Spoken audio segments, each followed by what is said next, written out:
Hello, dear listener. I have something truly special to share. It's an exclusive invitation to join me in Mexico for an intimate and luxurious 3-day retreat along the beautiful Pacific coast of Zihuatanejo, taking place the weekend of the spring equinox, March 18th through the 20th. There's also an optional day to stay through the 21st for some special ceremonies that are happening in the area for the equinox. But the retreat itself is the 18th through the 20th, really an opportunity not to be missed.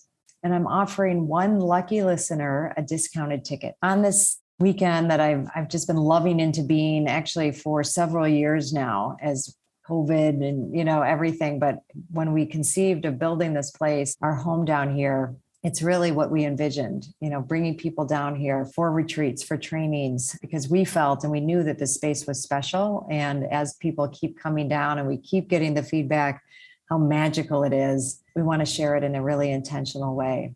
Be working with the 4 elements, earth, air, fire, water, the metaphors of the season. We'll set sight on a new vision for our mothering journey and creating a deeper connection to self and Mother Nature. So to win a discounted ticket, rate and review this show on Apple Podcasts. Screenshot it and DM it to me on Instagram at Dr. Gertrude Lyons. And remember, the most important thing to mother is yourself. Give yourself permission to take a retreat this year. And besides, who said mothers can't go on a spring break? I'll see you there. This is a Soulfire production. Welcome to Mother. No, it's Mother. Welcome to Mother, the show where we can explore our inner mothers to actualize our greatest selves. Through interviews with incredible guests, live coaching sessions, and my own experiences, we're going to dive deep into embracing feminine values and reparenting ourselves. So be prepared to show up, hold space, and be mothered in a way you never have before, but have always needed. It's time we rewrite the Mother code.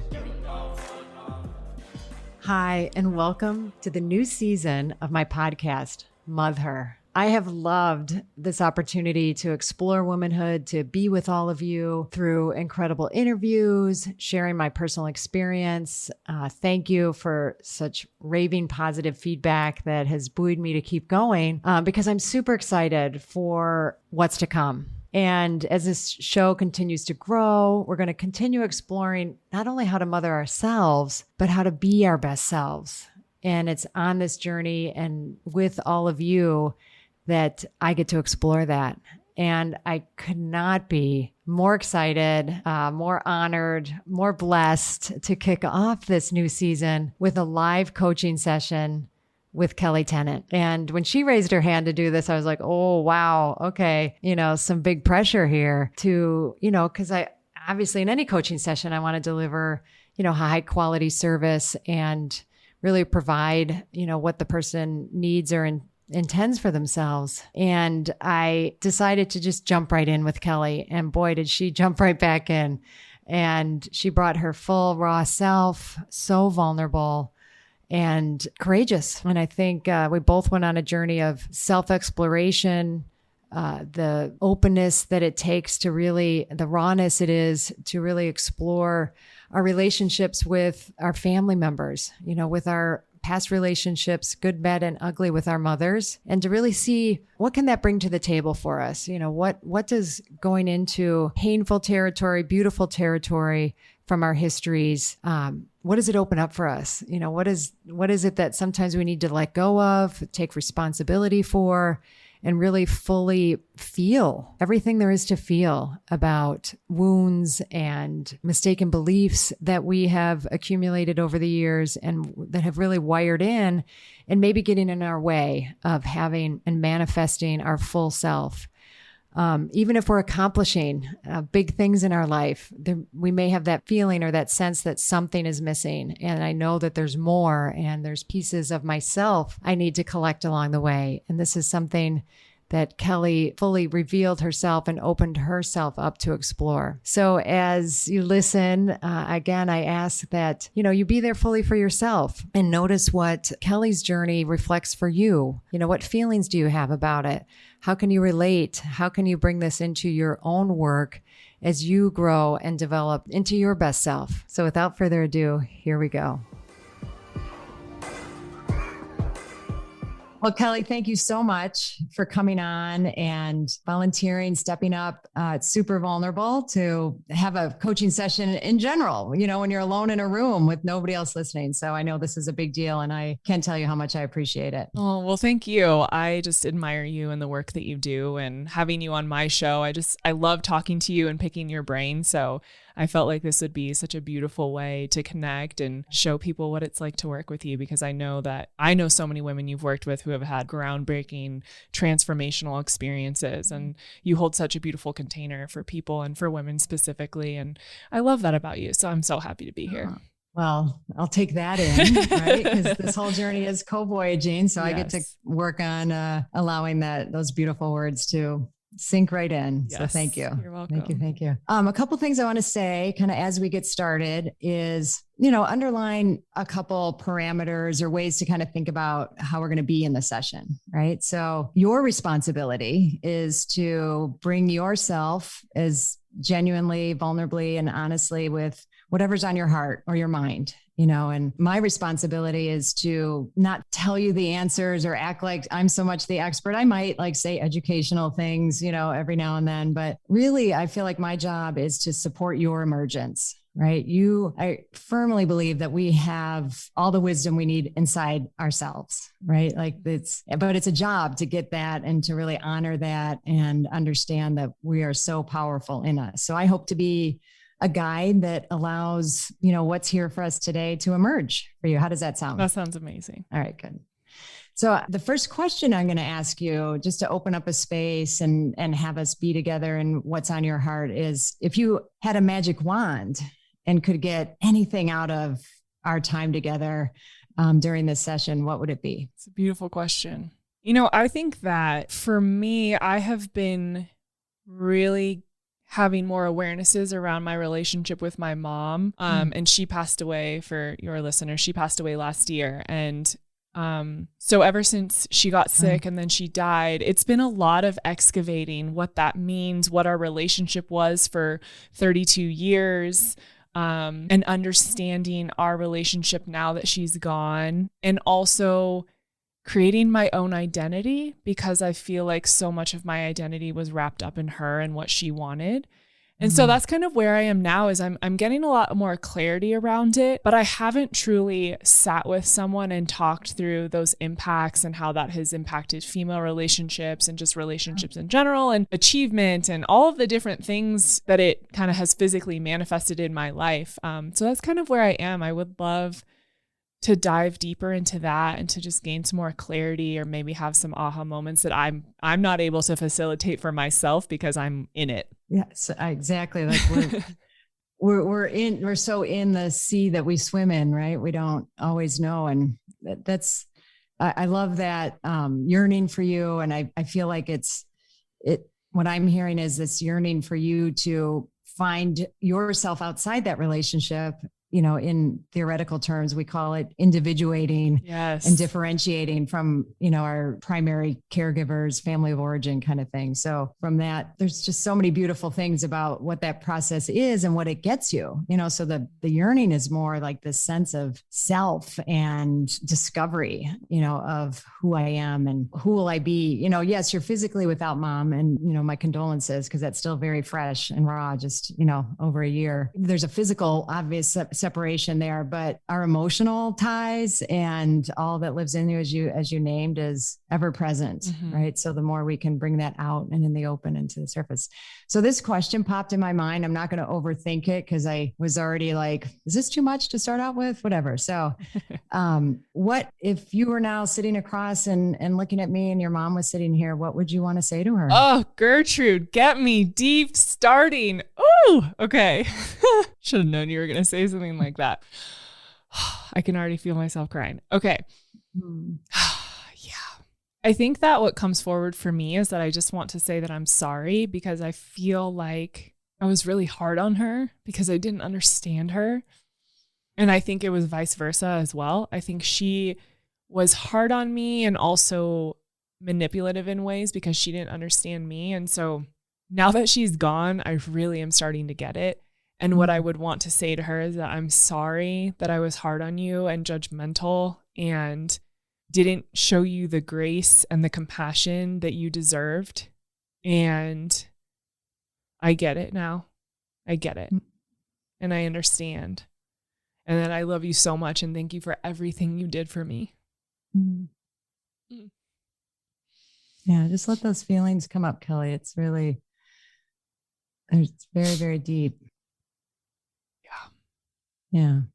And you kind of did it naturally, like as you started out kind of talking what I would say to her, but it started to shift toward the end as if you were talking to her. So if you don't mind, or if you're willing, are you willing to go like a next step and either say those same things or more that's there? Because you said some really beautiful things. And I think if you can give it even more detail, kind of like paint some pictures and some visions of what you would be saying. Yeah, it's funny too. I have a very spiritual connection with her now where I feel her present so much. And it was like as soon as I started talking, I always feel her and hear her on my right side. And I felt her just like drop in and just standing here, which was really beautiful. So she's here. Yeah. And you know that, and you can feel it and sense it. So picture her or however you want that to be. And what more do you want to say?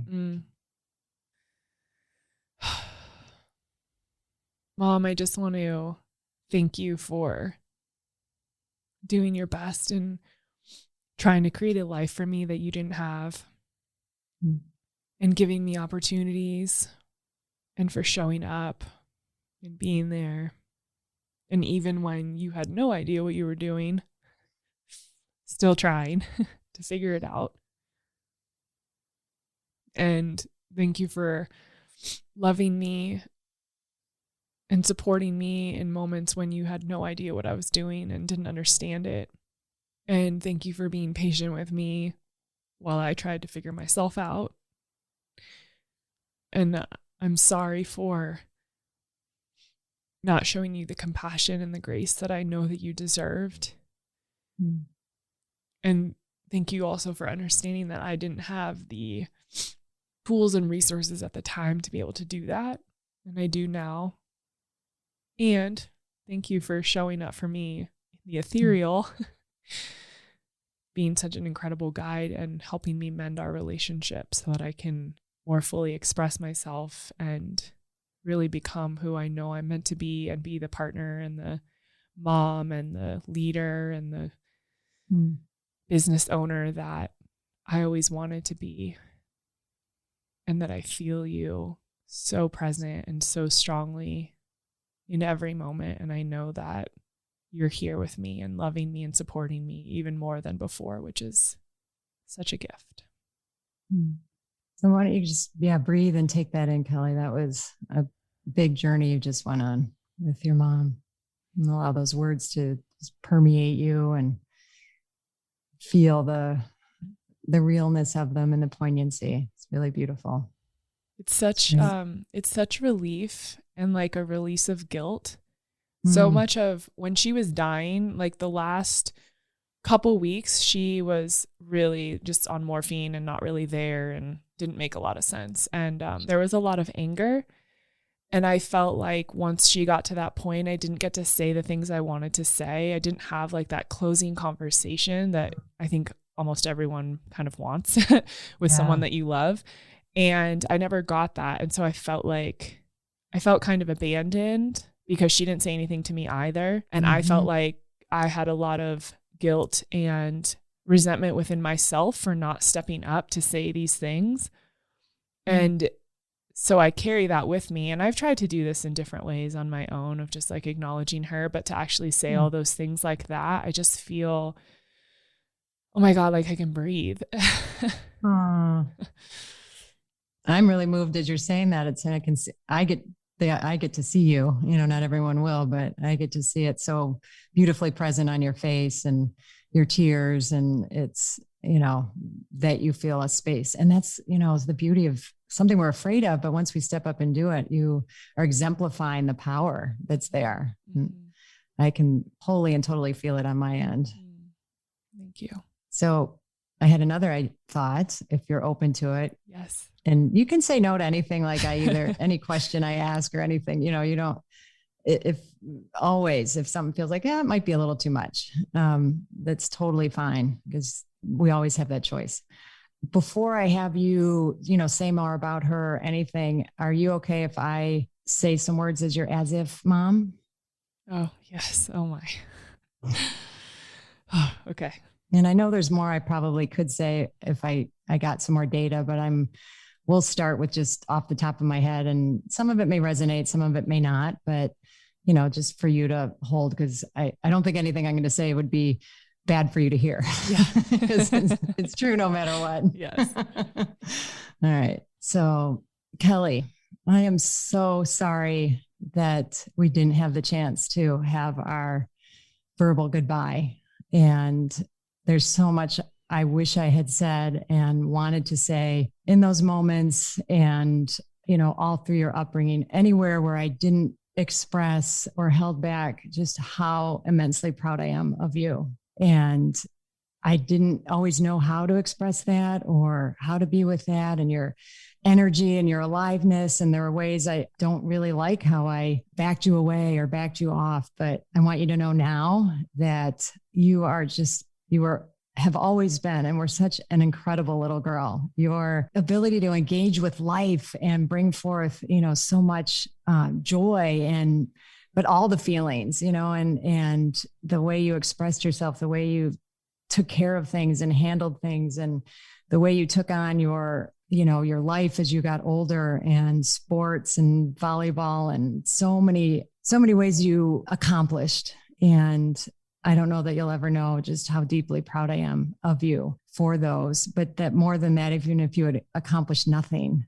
you were still just so perfect and so beautiful. And I know this is just the tip of the iceberg, and there's so much more, and I want to keep this dialogue going, but it's a start.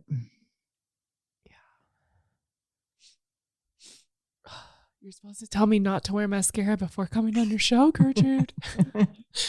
Well, believe it or not, it's really beautiful when your mascara runs down your face, and you can just let those tears, there's so many little ways that we try and hold back our full feelings, and your tears are beautiful. Your pain is beautiful. Thank you. When you said at the end there that if I had done nothing, whatever you said, something, the way I experienced whatever it is you just said was, I didn't have to do anything to be enough. Yeah. And I think that's one of the hardest things that I've always felt when my mom was alive, was that I had to do everything and then some to be enough and to be loved. And I had such a fear of disappointing my parents. And I feel like everything I've done, including, you're a client at Soulfire, including starting my media company, so much of the intention behind that was to prove to my mom that I could run a super successful company, because I felt like after I left television, which was my career for 15 years, and working in sport, which was her dream, it was her dream. And when I left that and I started talking about sex and spirituality and saging and all the things, it just felt like there was such a disconnect.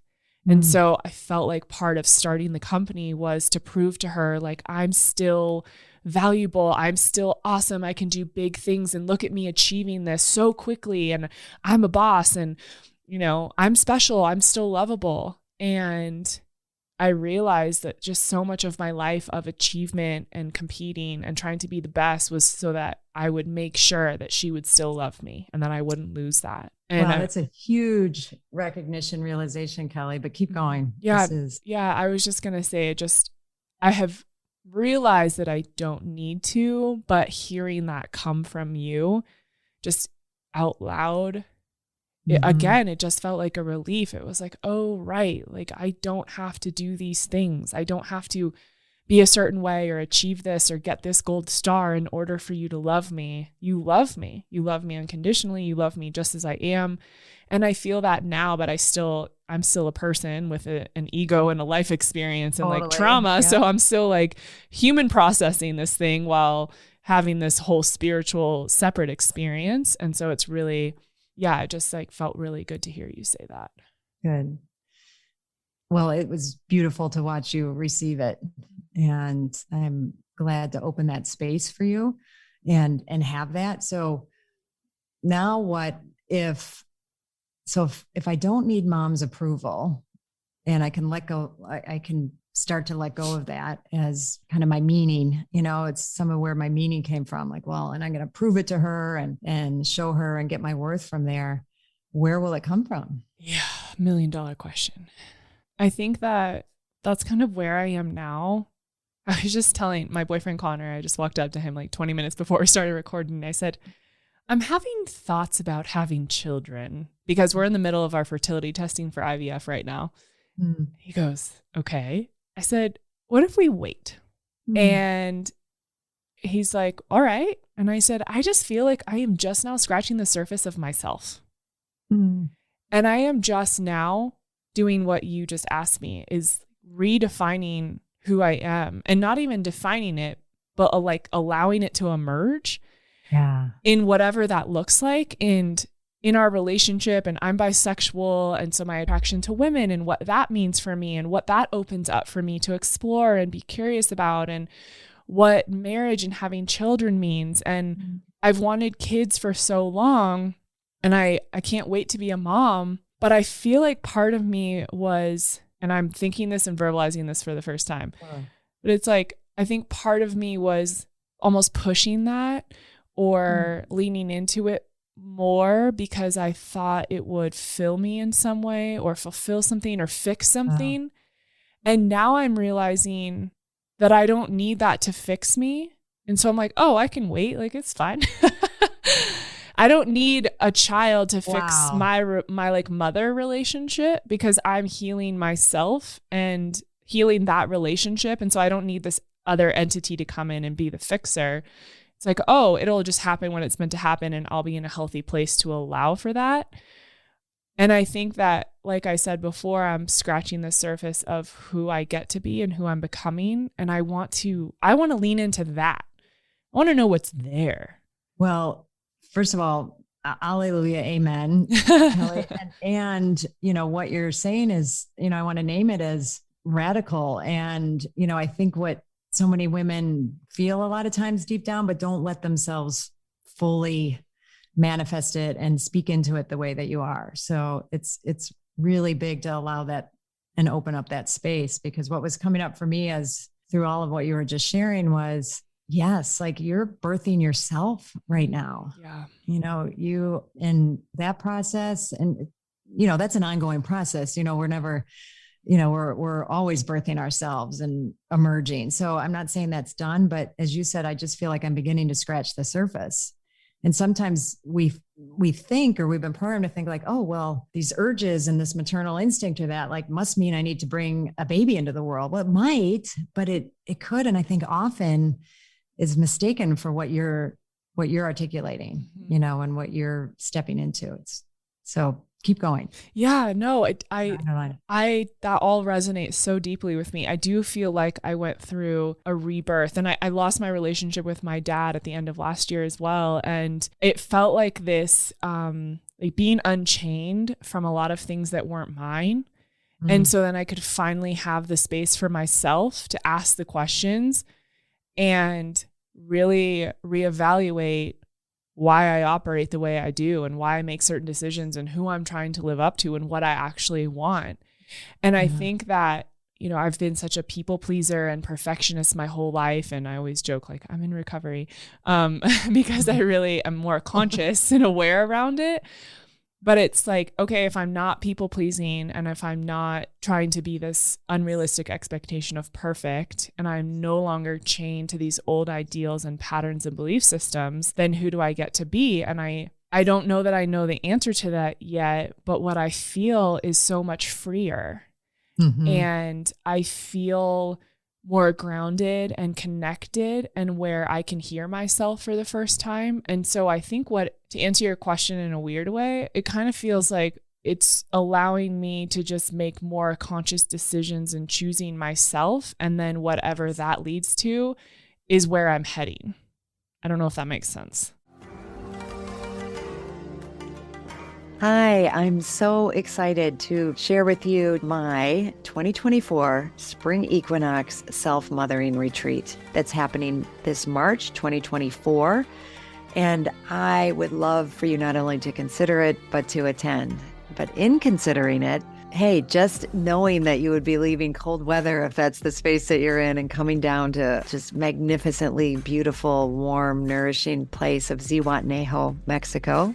Zihuatanejo meaning land of the goddess women, and coming to really take time for yourself. Okay. And that I am learning more and more isn't just a nice thing to do or something extravagant or something selfish. It's essential.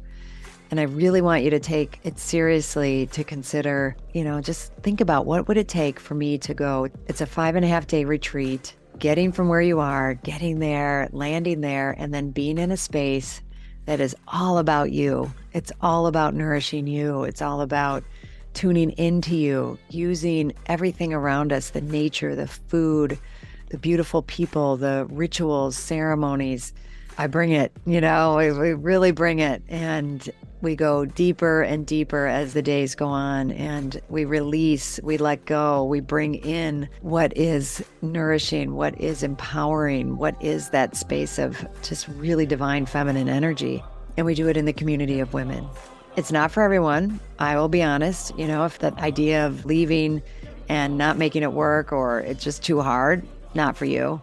If the idea of, spending that amount of time inwardly focused and going to that level of self-awareness doesn't sound like something you're willing to do or put the time and energy into, then it's not for you. And it's good to know that, right?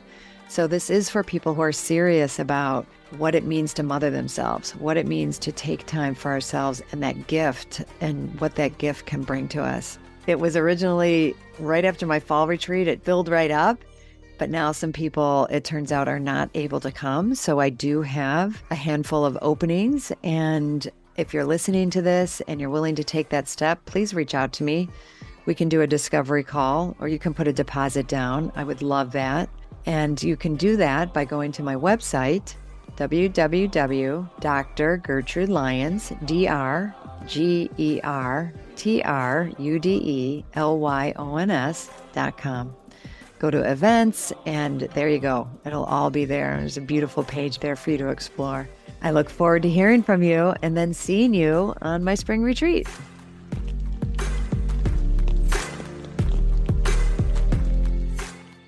Does it make sense to you? Yes.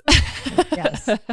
It absolutely does. And I think it's actually incredibly well articulated, sometimes our words don't even fully match, but I don't know. I get it. Yeah. It's almost like if I could I really like visual representations to things, because that helps me digest them, but almost like I have been walking this path for a long time, and there was no veering right. There was no stop signs. There was no yield signs. And now I'm walking down this path, and there's lots of different signs heading to a million different places.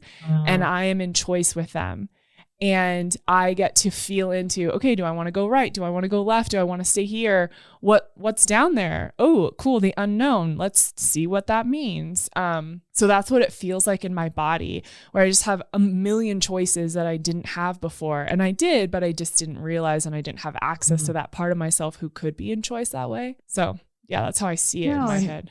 I love that visual. And maybe that's something you can do is draw or sketch, into that, and let your creative kind of out of our words, do that for yourself. We'll put that as one of your assignments. I love that. After our session. For now, because what I'm hearing, and I want to, put a container around, or, another way to express it is, I'm hearing a vision for yourself. I'm hearing you articulating a vision for Kelli to live into. And without getting, too concrete about it, do you hear that? Like, do you have a sense of what I mean when I say you're articulating a vision for yourself? I know what I feel when you say that. I can feel that. But if you want to elaborate at all. Well, actually, I'd first rather hear what you feel. Okay. I'll just add to it. Yeah. I mean, I think that I had a vision for myself, but it wasn't a vision for myself. I held everyone else's visions for me. Mm-hmm. And I mean, I have been the best at everything I've ever done. Top this, front magazine cover of that, all the things. And like, then one day I was 27-ish and I looked at myself in the mirror and I said, who the fuck are you? Like, who is this person? How did you get here? I do not recognize you.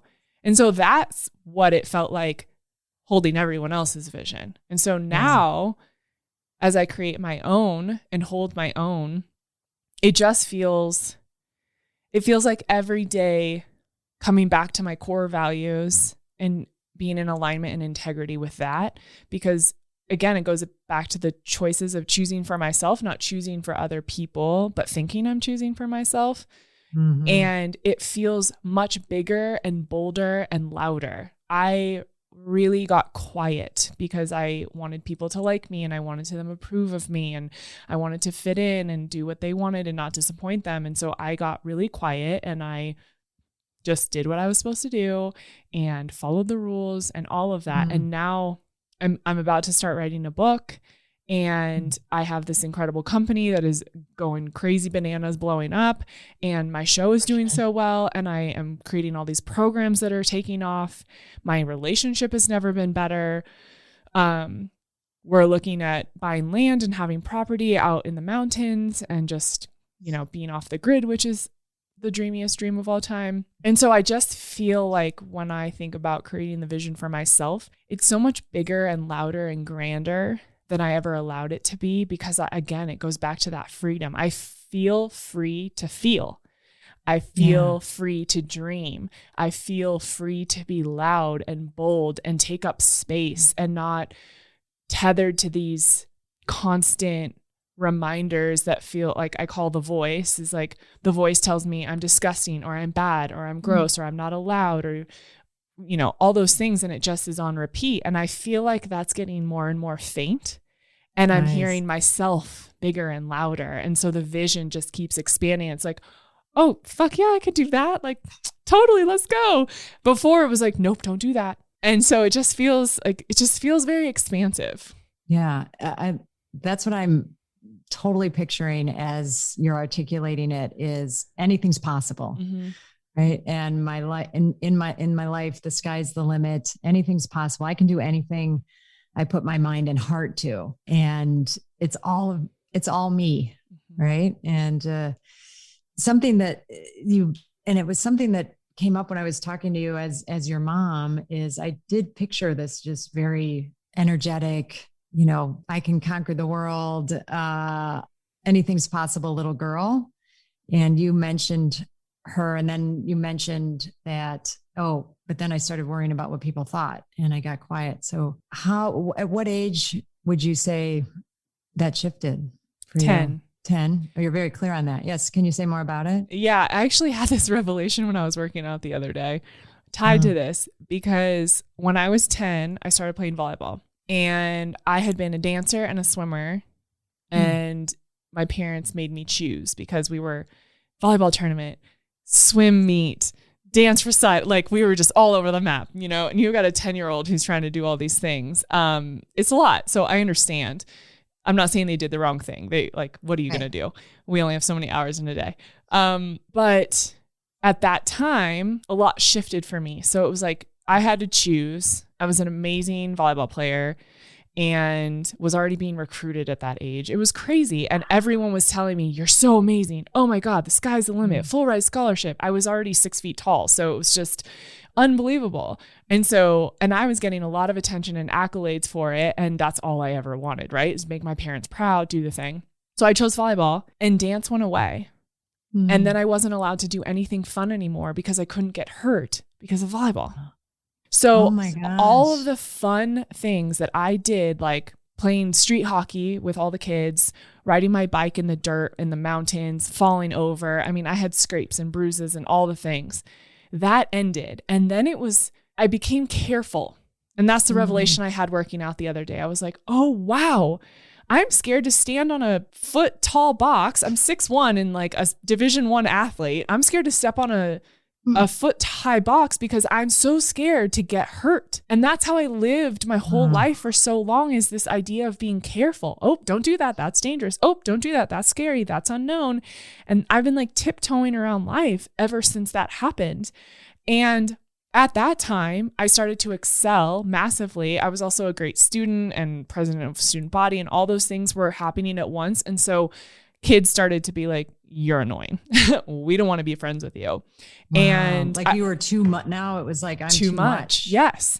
And I was better than a lot of the girls who were older than me at volleyball. And so then that caused a lot of strife. And so I became suicidal by age 12. So I feel like from age 10 to 12 is when everything shut down. Wow. And it was weird because, and I'm just thinking of this now, it was like everything started to grow and everything shut down at the same time. Like I started to really excel, and then I just completely closed off. And what I'm hearing is a lack of support. I just wanted to be your mom again and say, I'm so sorry I didn't support you more in those years. And, because it was totally possible for you to like have all that and have your dreams and, fuck getting hurt, right? Like, so you might get hurt. You got to live your life and, not to put those bars and parameters around your aliveness, and your engagement and growing up before your years, like all these things that I then didn't get to be a 11-year-old, right? Like normal 11-year-old. So this might be a time to go back. A lot of the work we do at the Right Foundation and some of our programs is go back to those all different ages, through our upbringing and live as if, in there again. And, we like to say that it's never too late to have a happy childhood. Yes. And because there's one thing to like know it. And this revelation that you're having is huge.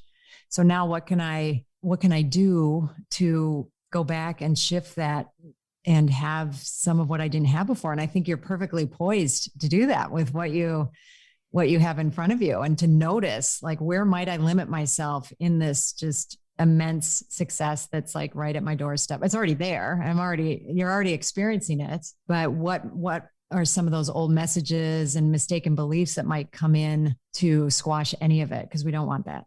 Yeah. And I love that you say that, because I just had this feeling of what I am creating for myself right now is this idea of running a company and being a leader while also having so much fun doing it.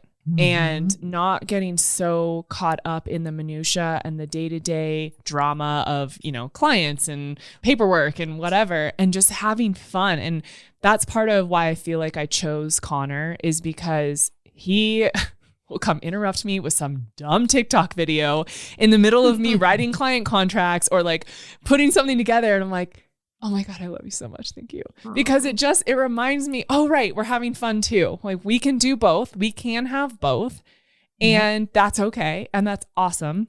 It doesn't have to be, I only focus and I only, create and lead and do. And so that means all the fun goes by the wayside. It means, oh, I created and did and all of that. And I get to play too. And I get to have fun, and I get to bring that out of myself.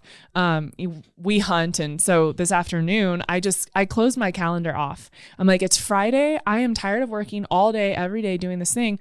Let's go and shoot guns and take the dogs out into the mountains and go have family adventure time. And that feels so good to me. And I would never allow myself to do that, because I felt like, well, if I'm not doing something or working, then I'm missing out. Who am I? Yes.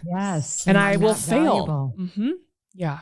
And what if we add, I love this, Kelli, because the integrating of work into play and play being work, and, everything from the allowing interruptions and, noticing, but then saying, yes, beautiful. And, invite way more of that.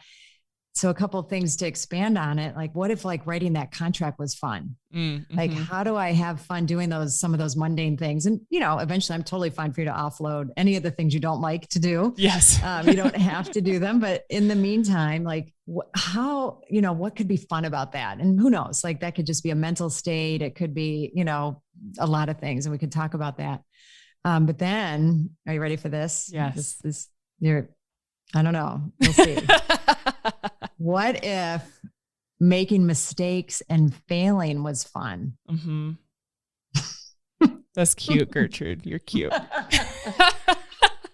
It's funny. So we have been having a ton of issues with invoicing. So new business problems. Everyone takes a fee.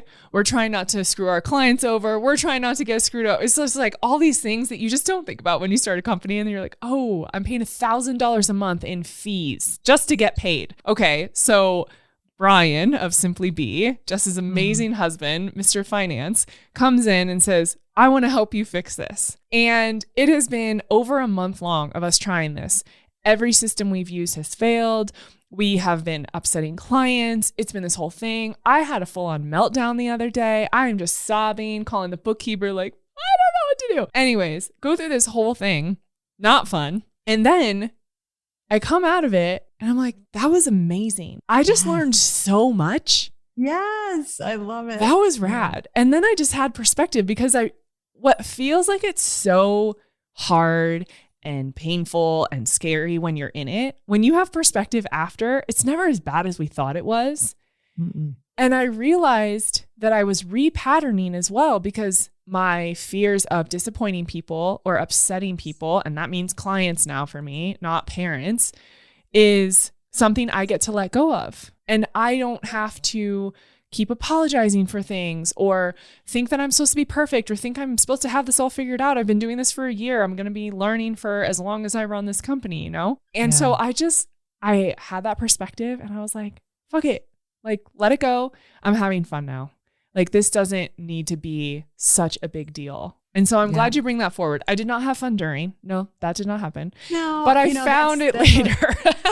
Is that possible? Probably. I believe anything's possible, but we don't, that's a stretch. And but to think like I might get there, and that could be in your vision, right? That every, problems and issues are just as fun and rewarding as the, quote unquote success, or the, what are deemed the happy parts, right? That it's, because it's all the feelings that you're experiencing and the emotions and all of it have value, and they're all beautiful. The pain, the fear, like, oh my God, what if I lose every client? I'm sure you went through every emotion, fully. So giving yourself permission to ride those waves as fully as possible is play, right? Yes. Play isn't just that, like, I don't know, hitting the tennis racket, whatever, like the shooting guns, although that is play, right? But so is play is living life fully, right? And which to me equates a lot to feeling our emotions fully, which is something we all have a lot of more practice, need a lot more practice in. Yes. It's funny, as you were talking about that, it reminded me. So I work with mushrooms and microdose, and that has really opened up my play. It has really allowed me to see like the little girl within me and asking her, okay, what do you want to do? And we just dance. We have a dance party. I'm jumping up and down. I'm shaking my head. My hair's all crazy and matted. I'm sweating. I'm like so happy. And I had a day by myself a couple weeks ago, and I come out of like what I create as a ceremony for myself, and I end up cleaning the whole house afterwards, blaring music. Connor was gone, the dogs were gone, and I had the best day. I cleaned the whole house. It was like 3 hours. I was scrubbing floors, I was dusting, all the things nobody wants to do, and I was so happy. And I thought, what is this? And I realized it's because I let myself drown in trying to be perfect. And I was taught this by my parents. The house always has to be clean. You have to go to bed. All the dishes must be done. The floors must be mopped. Like, you have to have everything put away. And it was just this like constant thing that we had to do. It's really restricting. Yeah. And I thought, oh, I'm just drowning in this thing that doesn't need to be mine. And I can actually have fun making the house look nice and putting things away. And if it doesn't get put away, and I mean, Connor and I have been so busy this week, we've had piles of clothes all over the house. The floor is covered in dog hair and, paperwork everywhere. And I cleaned a little bit yesterday, but I got to the point where I thought, this house is so well lived in and there is so much fun and joy being created here. I don't need to be a slave to cleaning. And when I do clean, it gets to be a fun thing. And I take some time out of the day and I enjoy it and I dance while I do it. And then that's it. It doesn't have to be this shameful thing that I'm trying to live up to. It gets to be fun and playful. And that was such a shift for me.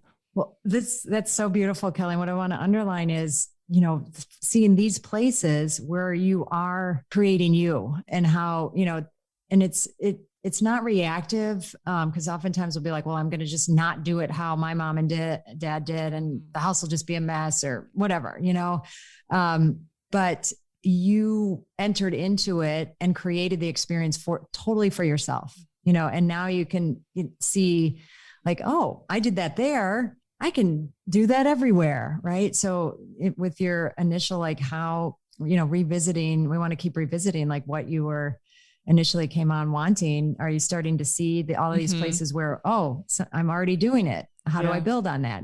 And I am taking some really big steps along the way here to finding myself, and the joy, uniqueness, and emergence of you happened in that cleaning of the house.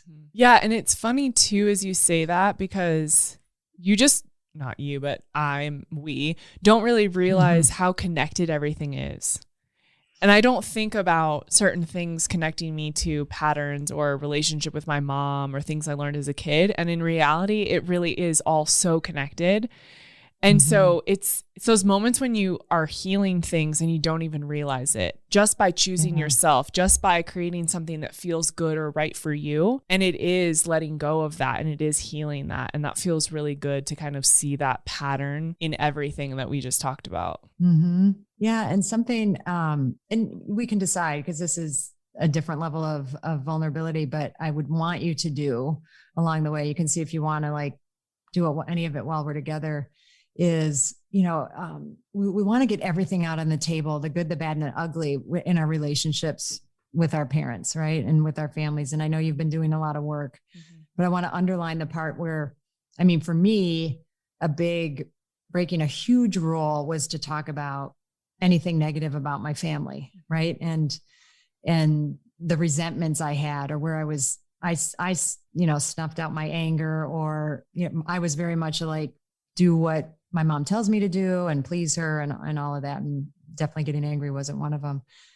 But just to name, not in a blamey way, but just a clear, straight way, I resented that we had to have our house so buttoned up, and, to what end? What was the point? Or where, you were so over strict with me, or where you lived through my accomplishments, and F you, mom, for, cause you didn't get your volleyball career, or however that played out, that wasn't mine to do for you, and things along those lines. And I don't know to what extent you have, but the more we bring those to the surface, we can, as you're saying, recognize them in the patterns in our life. It's the main reason to do that.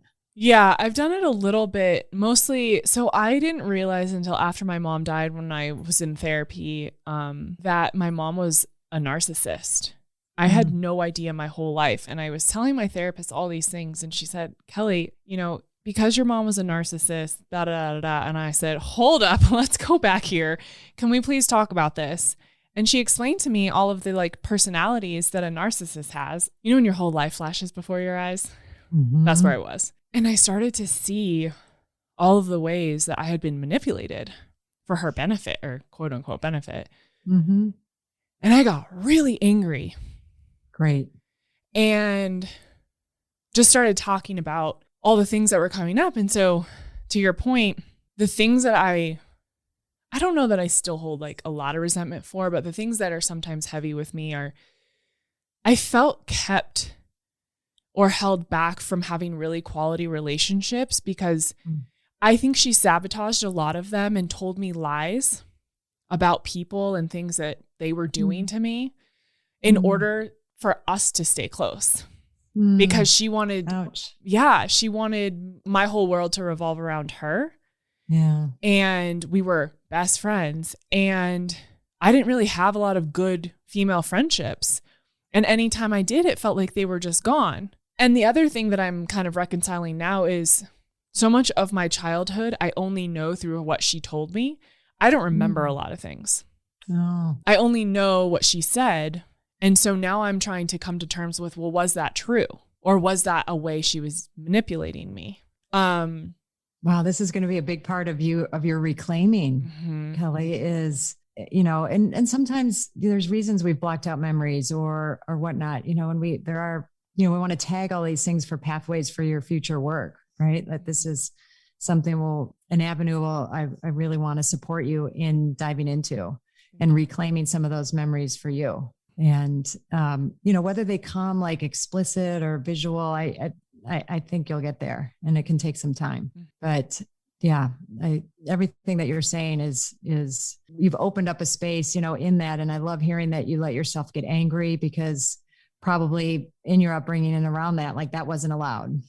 Kind of like I said for myself, right? Like that. Yeah. It was like my parents had a lot of anger issues, specifically my mom. She pulled the doors off the hinges one time. She was so angry. I mean, and she was a very strong, athletic woman. Yes. But I think that I never let myself experience anger because that scared me. That emotion seemed so terrifying to me. Yeah. And I was definitely the peacekeeper in my house and my whole life, really. And so I did everything I could to not experience anger. I really just started experiencing true anger a couple of years ago. Great. And it's a force that we want, when we've grown up in a situation like that, it just feels dangerous, right? And it wasn't used responsibly. So then we attribute it as bad, and we'll just keep that one at bay, but we can't, it's going to leak out, and then we become passive aggressive or all sorts of things, right? Because it's there. Yep. But I'm loving envisioning Kelli unleashed, yes. and we want to integrate anger, right? And there's, a lot of pathways you can take to do that, right? Safely, so to speak, but, having responsible connection to our anger is going to fuel you in a whole nother way. And I love the thought of you giving that to yourself. Yeah. The more I've explored it and really allowed it to come up, it usually just ends up like I'm very angry and I get very frustrated, and then I end up just sobbing and my whole body almost like convulsing, because it just feels like these layers of emotions of anger and sadness sort of intertwined that have to come out of me. And when they start coming out, it is like a full body experience. And then I feel so much lighter and so much relief. And I think, again, it's like that thing you are so scared of. And then once you meet it, you think, oh, well, that wasn't as scary as I thought, or maybe that was scary, but then it got to come up and come out, and I got to release it. And now I'm no longer chained by this thing that I don't have to be chained by. That's so beautiful. And then, what we want to do when we have those, and we're going to actually do our version of it here in a minute as we wrap up, which is, when I let myself, or I bring myself to those cathartic experiences, that full expression, and feeling an emotion till it's complete, right? And then sometimes, that anger is complete, and then the pain comes up, right? And, and we make distinctions along the way. Sometimes if we're really uncomfortable with our anger, we'll put our anger out with our tears. Sometimes we put the fire out. So, we watch for that and make that. But, it sounds like you've had some experiences of like feeling it fully, and then, that space opens up. So then out of that space, what do I want to do with that? Right? Like and you can add that to your vision. So my vision is, I'm now adding this element of this full expression of my emotions to it. Oh, okay, great. So I want to live into that. And what will that look like? And then what are some things I can do to keep that going? Right. And then that's why we like to give assignments. So, because our brain sometimes will freak out. You do this thing that's like amazing, and then our brain's going to do everything it can to bring us back to like what's comfortable. Like, that was nice, Kelli, we let you do that, and I hope you had fun, but don't think you're going to be doing that all the time, right? Yes. And our brain just wants to keep us safe, but unfortunately that safety can be limiting.